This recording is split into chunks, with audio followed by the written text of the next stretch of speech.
नमस्ते। आज के इस एक्सप्लेनर में आपका बहुत बहुत स्वागत है। आज हम एक ऐसी चीज पर बात करने वाले हैं जो सच में हमारे हर दिन हर एक पल से जुड़ी है, हमारे कामों की असली वैल्यू। जरा सोचिए, दफ्तर जाने से लेकर घर का खाना बनाने और आस पड़ोस की सफाई करने तक हम दिन भर न जाने कितने कामों में बिजी रहते हैं। लेकिन कभी सोचा है कि अर्थशास्त्र और हमारे समाज की नज़र में इन सब की असल अहमियत क्या है?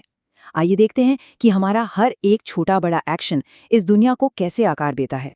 ओके, चलिए सीधे गहराई में उतरते हैं और शुरुआत करते हैं स्वामी विवेकानंद जी के एक बहुत ही पावरफुल थॉट के साथ। वो कहते हैं, जब आप कोई काम कर रहे हो तो उससे बाहर कुछ न सोचें, उसे पूजा की तरह करें, सबसे उच्च पूजा की तरह, और उस समय अपना पूरा जीवन उससे समर्पित कर दें।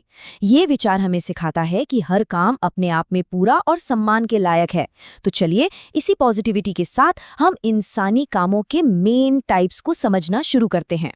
भाग 1, आर्थिक बनाम गैर आर्थिक गतिविधियां। आखिर ये डिवाइड है क्या? स्क्रीन पर देखिए, हमने अपने सारे कामों को दो बहुत ही क्लियर बाल्टियों में डाल दिया है। बाईं ओर है आर्थिक गतिविधियां, यानी इकोनॉमिक एक्टिविटीज। ये वो काम है जिनका सीधा कनेक्शन पैसे, वेल्थ या मॉनेटरी वैल्यू से होता है। सीधा सा मतलब है रोजी रोटी कमाना। वहीं दूसरी ओर दाईं तरफ है गैर आर्थिक गतिविधियां। इनके पीछे पैसे कमाने का कोई मोटिव नहीं होता। ये प्यार, फर्ज, सहानुभूति और समाज सेवा की भावना से चलती हैं। चलिए इसे ग्राउंड लेवल पर समझते हैं, कुछ रियल लाइफ कैरेक्टर्स के साथ। जैसे गीता, जो भारतीय वायुसेना में एक पेशेवर पायलट है और देश की सेवा के बदले एक रेगुलर मंथली सैलरी पाती हैं। बिल्कुल इसी तरह एक सॉफ्टवेयर इंजीनियर पिता एक टेक कंपनी में काम करते हैं और उन्हें भी हर महीने एक फिक्स्ड सैलरी मिलती है। इन दोनों ही कामों में पैसे का लेन देन शामिल है, इसलिए ये आर्थिक गतिविधियों के एकदम परफेक्ट उदाहरण है। लेकिन अब जरा तस्वीर का दूसरा पहलू देखिए। बीएसएफ से रिटायर एक दादाजी अपना खाली समय पड़ोस के बच्चों को फ्री में पढ़ाने में बिताते हैं, और एक माँ अपना घर का काम खत्म करने के बाद एक वॉलंटियर ग्रुप में महिलाओं को मुफ्त में सिलाई बुनाई सिखाती हैं। यहाँ कोई पैसा नहीं बन रहा है। ये काम सिर्फ और सिर्फ फर्ज, प्यार और दूसरों की मदद करने की भावना से किए जा रहे हैं। इसलिए ये पूरी तरह से गैर आर्थिक गतिविधियां हैं। और ये बहुत ही शानदार तरीके से दर्शाता है कि अर्थशास्त्र काम कैसे करता है। इसके लिए दो शब्द समझना बहुत ज़रूरी है। पहला है बाजार, वो जगह जहां हम सामान और सेवाओं की अदला बदली करते हैं। और दूसरा है शुल्क या फीस, जब आप किसी प्रोफेशनल सर्विस के लिए पेमेंट करते हैं। जैसे ही कोई काम बाजार के दायरे में आता है और उसके लिए फीस दी जाती है, तो वो अपने आप एक आर्थिक गतिविधि बन जाता है ना? सिंपल। इस चेकलिस्ट को देखिए, ये बहुत ही इंटरेस्टिंग है। एक ही तरह का काम कैसे अपनी कैटेगरी बदल लेता है। एक बेकर जो ब्रेड बना के बाजार में बेच रहा है, वो आर्थिक गतिविधि कर रहा है।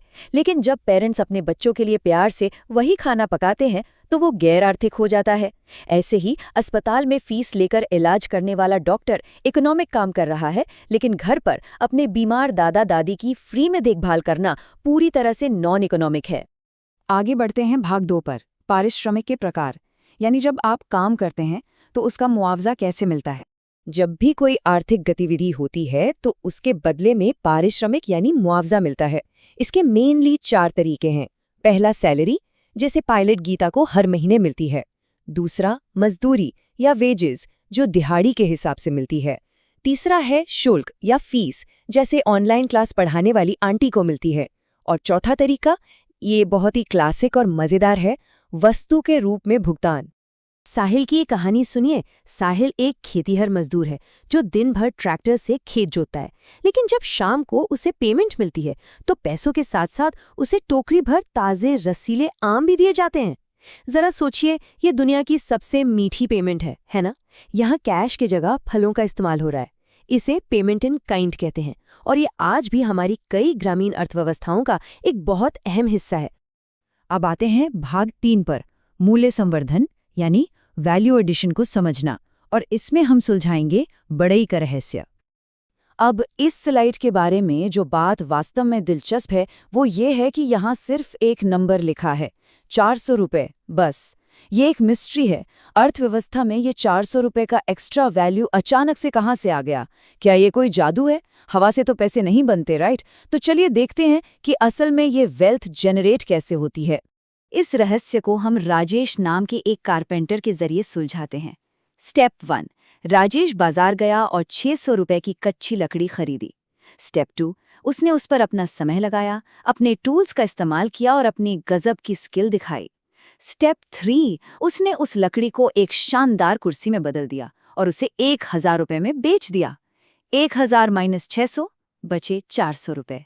ये 400 रुपए कोई जादू नहीं है, ये राजेश की मेहनत और उसके हुनर की असली कीमत है। और दोस्तों, इसी पूरी प्रोसेस को हम अर्थशास्त्र की भाषा में मूल्य संवर्धन या वैल्यू एडिशन कहते हैं। सिंपल शब्दों में कहें तो जब कोई चीज एक स्टेज से दूसरी स्टेज में जाती है और बेहतर बनती है तो उसकी जो कीमत बढ़ती है वही वैल्यू एडिशन है। किसान का गेहूं उगाना, फिर उसका आटा बनना और फिर उसकी ब्रेड बनना, हर कदम पर वैल्यू ऐड हो रही है। और बिल्कुल इसी तरह कोई भी अर्थव्यवस्था ग्रो करती है। भाग 4, समुदाय का प्रभाव, समाज को जोड़े रखने वाली वो अदृश्य शक्ति। अब तक हमने जो भी बात की वो अर्थशास्त्र के कैलकुलेशंस थे, लेकिन हमारे समाज का एक बहुत बड़ा हिस्सा उन गैर आर्थिक गतिविधियों से चलता है जिन्हें किसी तराजू पर तौला ही नहीं जा सकता। इसका सबसे खूबसूरत उदाहरण है गुरुद्वारों में चलने वाला लंगर। यहाँ हजारों लोग अपनी मर्जी से काम करते हैं। कोई सब्जी काट रहा है, कोई बर्तन धो रहा है, यहाँ कोई फाइनेंशियल ट्रांजैक्शन नहीं हो रहा है, लेकिन जो सेवा और अपनापन यहाँ पैदा होता है उसकी वैल्यू किसी भी करेंसी से कहीं ज्यादा है। एक और बड़े लेवल का उदाहरण देखिए, स्वच्छ भारत अभियान। जब लोग अपनी मर्जी से एक साथ आते हैं और अपनी सड़कों और पार्कों को साफ करते हैं तो वो इसके लिए कोई सैलरी नहीं मांगते। ये 100% एक गैर आर्थिक काम है, लेकिन इसका इम्पैक्ट एक साफ सुथरा देश और बेहतर हेल्थ। लोगों के इस कलेक्टिव एफर्ट से पूरे देश की लाइफ क्वालिटी में जो सुधार आता है, सच में उसकी कोई कीमत नहीं लगाई जा सकती।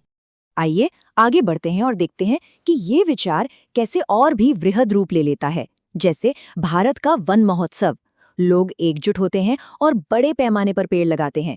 यहाँ भी कोई आर्थिक स्वार्थ नहीं है, लोग बस नेचर के लिए अपना टाइम और एनर्जी दे रहे हैं।